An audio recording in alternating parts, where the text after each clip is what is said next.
Bendiciones con todos. Es una bendición una vez más estar por este medio y poder saludar a todos los consolidadores y también a aquellos que están llevando este curso de consolidación, porque necesitamos prepararlos y equiparlos para la obra del ministerio, ¿no? En esta parte ya empezamos con la primera clase de consolidación, que tiene que ver con el encuentro llamado Jesucristo, ¿no? Vamos a tener 4 encuentros y hoy vamos a dar el primer encuentro. Pero primeramente acompáñenme a orar para poder comenzar esta clase. Padre Dios, gracias por este día, Señor. Tú eres bueno, tu misericordia es para siempre. Te pido, Padre, que puedas edificar, puedas, Señor, consolidar, puedas preparar a tus hijos y a tus hijas, Padre, para que puedan servirte cada vez más mejor, Señor. Gracias por tu amor, gracias por tu misericordia, en el nombre precioso de Jesús. Amén. Muy bien, en esta oportunidad vamos a enseñar el primer encuentro acerca de Jesucristo. ¿Quién es Jesucristo? ¿No? Y quizás como una antesala, como una introducción, podemos ver que cuando tú conoces a una persona, quizás simplemente conoces su nombre al comienzo, pero luego que vas familiarizándote con él, empiezas a conocer mucho más cómo piensa, sus emociones, todo de él, lo más profundo, lo más íntimo. De igual forma, quizás tú tienes una idea de quién es Jesucristo, ¿no? Pero mientras más te acercas a Él, vas a conocerlo mucho mejor, ¿no? Y es justamente lo que vamos a ver en esta noche. Vamos a ver el testimonio del mismo Señor Jesucristo, de los apóstoles que eran testigos y de la gente de su entorno, qué decía acerca de Él, ¿no? Jesucristo, en el libro de Juan, capítulo 5:39, dijo de sí mismo: escudriñad las escrituras, porque a vosotros os parece que en ellas tenéis la vida eterna, y ellas son las que dan testimonio de mí. La palabra de Dios da testimonio del Señor Jesucristo, y es importante siempre, si queremos aprender a Jesucristo, ir a la palabra de Dios, ¿no? Entonces, para empezar, vamos a ver en dónde nació Jesús, cuál fue su niñez, su infancia, ¿no? Y según Mateo capítulo 1, Mateo capítulo 2, versículo 1, dice que Jesús nació en Belén de Judea, ¿no? Sin embargo, su infancia, según el versículo 23, ¿no?, de Mateo 2, permaneció en Nazaret, ¿no? Entonces, importante ver cómo Jesús, ¿no?, nació, ¿no?, en Belén de Judea, pero creció en Nazaret, ¿no? Y bueno, toda su infancia, según Lucas capítulo 2, 52, dice que Jesús crecía en sabiduría, en estatura y en gracia para con Dios y con los hombres, ¿no? Eso es lo que nos habla acerca de su infancia, ¿no? Cómo él crecía en testimonio, en gracia, en estatura, no solamente para con Dios, sino también para con los hombres, ¿no? Entonces, vamos a describir, ¿no?, de acuerdo a ciertos pasajes bíblicos, ¿no?, que vamos a citar a continuación, acerca de Jesucristo, ¿no? De quién era Jesucristo, ¿no? Y bueno, según Mateo capítulo 4:2, dice que Jesús, después de haber ayunado, tuvo hambre, ¿no? Jesús tuvo hambre, ¿no? Según el libro de Juan 4:6, cuando estaba en el pozo de Jacob, cerca del mediodía, 12 de la mañana, ¿no?, que era la hora sexta, dice que se cansó, estaba junto al camino cansado y se sentó, ¿no? Y bueno, Marcos 4:38 nos dice también que Jesús, cuando estaba con sus discípulos en la barca, ¿no?, estaba sentado en la popa y se quedó dormido, ¿no? Se quedó dormido, ¿no? Entonces, bueno, en Juan 11:35 también podemos ver, en Juan 11:35 podemos ver algo importante, ¿no? Jesús lloró al morir su mejor amigo, ¿no? Entonces, mira, todos estos pasajes nos están hablando de que Jesús, ¿no?, como vino como hombre, y como hombre pudo sentir hambre, pudo sentir cansancio, pudo tener sueño, ¿no? Y también tuvo sentimientos y emociones como tú y yo. Jesús lloró, ¿no? También, aunque bueno, el manual no lo dice, pero Hebreos 2:18 dice que él fue tentado en todo, ¿no? Y es poderoso para socorrerte a ti y a mí, ¿no? Él como hombre tuvo tentaciones, tuvo debilidades, ¿no? Pero él no cedió a ninguna tentación ni ninguna debilidad, ¿no? Entonces, Jesucristo, ¿no?, él podemos ver aquí su parte humana, ¿no?, de cómo él, en esta tierra tuvo que depender de Dios, depender, ¿no?, del Espíritu Santo para poder lograr, ¿no?, su ministerio, ¿no? Porque como hombre hemos visto que también era vulnerable, como todos los hombres, ¿no? Pero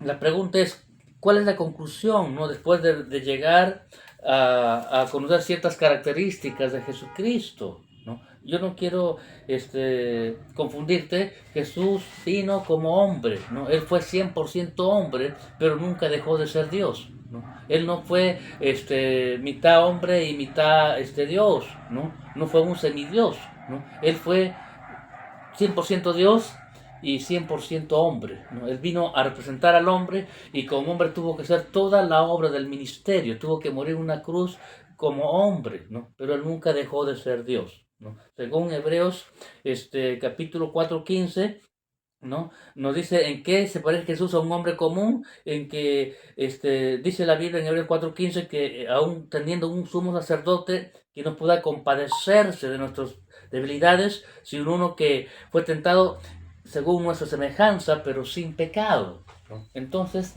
¿cuál es la diferencia, no? O, bueno, ¿en qué se parece primeramente a un hombre común? Que era un hombre ordinario como tú y yo, ¿no? Que se cansaba, tenía hambre, tenía sueño, lloraba y en fin, muchas cosas, ¿no? Pero él nunca pecó, ¿no? Sí, fue sin pecado, ¿no? Entonces, Hebreos 4:15 lo enfatiza, ¿no? Él nunca pecó, como hombre, ¿no? Entonces, digamos, ¿en qué se diferencia Jesús a un hombre común, ¿no? Bueno, la Biblia nos habla, ¿no?, que Jesús es Dios, es la segunda persona de la Trinidad, ¿no? Entonces, a pesar de que él vino a hacer la obra del ministerio como hombre, él nunca dejó de ser Dios. Es la segunda persona de la Trinidad, él es Dios, ¿no? Y miren lo que dice en Hebreos capítulo 2, del 14 al 18. Vamos a leer un momento la Hebreos capítulo 2, del 14 al 18. Del 14 al 18 dice lo siguiente: así que, por cuanto los hijos participaron de carne y sangre,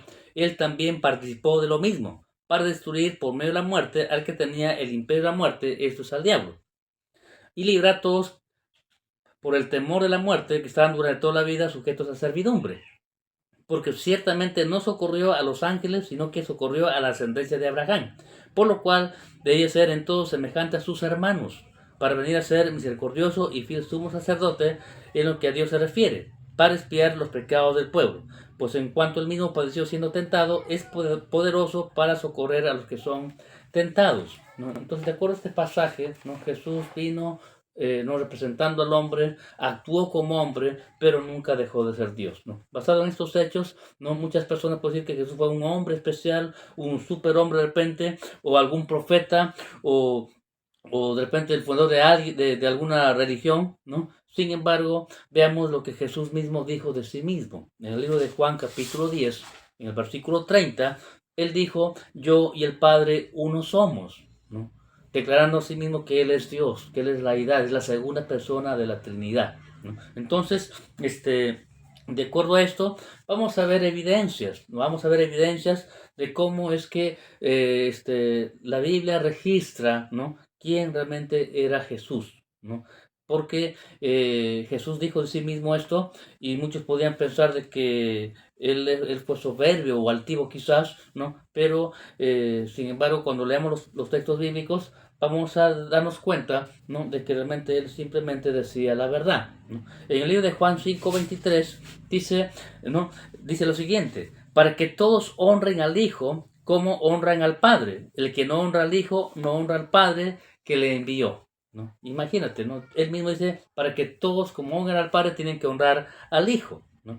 Y en Juan 14:9, Jesús dijo también, ¿no?, que el que ha visto al Padre, lo ha visto a Él, ¿no? Es interesante entonces cómo Jesús, ¿no?, habla de que Él y el Padre son uno, ¿no? Entonces, ese fue el testimonio de Jesucristo mismo, ¿no? Ahora, los discípulos también van a hablar y van a testificar de quién era Jesús. Según Mateo capítulo 14:33, ¿no?, los discípulos dijeron: verdaderamente eres hijo de Dios, ¿no?, cuando vieron calmar la tempestad en medio de la mar, cuando calmó la tormenta, asombrados ellos dijeron, verdaderamente eres hijo de Dios, ¿no? Y según Mateo capítulo 27, 54, ¿no? El centurión romano, al ver morir Jesús y al ver cómo hubo un terremoto y el día se oscureció, este hombre declaró, ¿no? Verdaderamente este era hijo de Dios, ¿no? Emocionado pudo testificar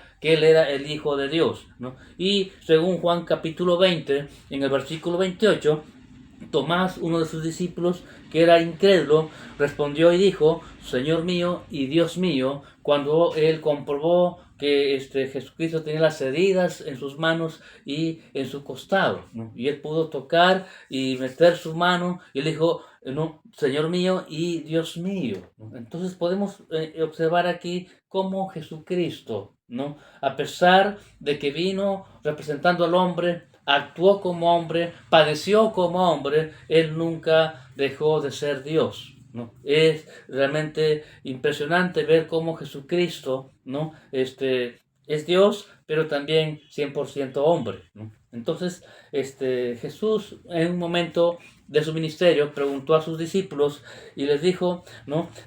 ¿Qué dicen los hombres acerca del Hijo del Hombre? ¿No? Y según Mateo 16:13, ¿no? Algunos decían, ¿no?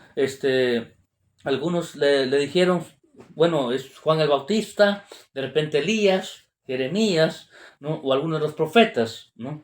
Y en el versículo siguiente, ¿no? En el versículo 15 de Mateo 16, Pedro dijo, tú eres el Cristo, el Hijo del Dios viviente, ¿no? Entonces Jesucristo era el Hijo de Dios, Jesucristo era Dios, ¿no? Y qué bueno que podemos ver, ¿no? Que en una primera parte que Jesús vino como hombre, ¿no? Y como hombre tuvo limitaciones, tuvo hambre, se cansó, durmió, ¿no? Tuvo emociones, sentimientos, por eso que lloró en Juan 11:35, ¿no? Fue tentado en todo, ¿no?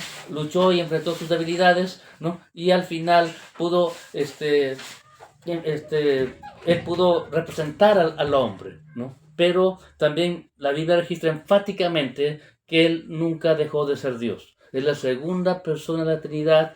Él es Dios, él mismo lo declaró, el testimonio de los apóstoles y también de la gente alrededor contemporáneos dijeron, tú eres el Cristo, el Hijo del Dios viviente. Entonces, muy bien, Dios les bendiga. Es todo por por este tiempo de enseñanza, ¿no? En la próxima vamos a seguir con el segundo encuentro acerca de la persona de Jesucristo. Bendiciones.